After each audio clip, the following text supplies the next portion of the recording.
If you have some quilting cotton scraps left over from other projects, you can use them to create a fleece-lined scarf.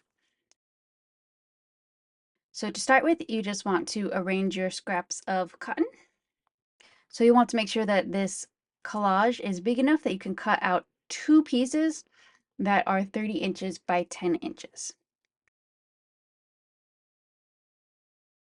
When you're happy with your collage design, you'll want to sew the fabric pieces together.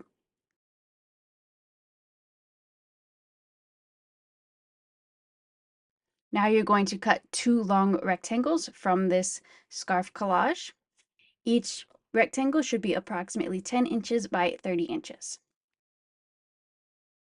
Then you're going to sew the two sides of the scarf together along the center seam. And now it's time to add the fleece backing.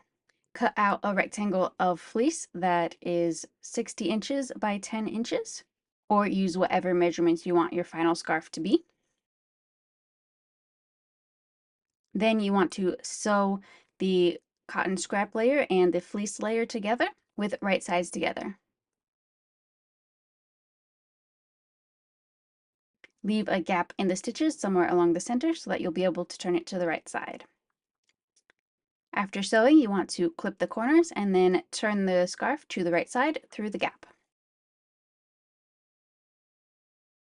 Press the scarf flat, sew up the gap, and you can top stitch if you want. At this point, you are finished. You have your cotton fleece-backed scarf.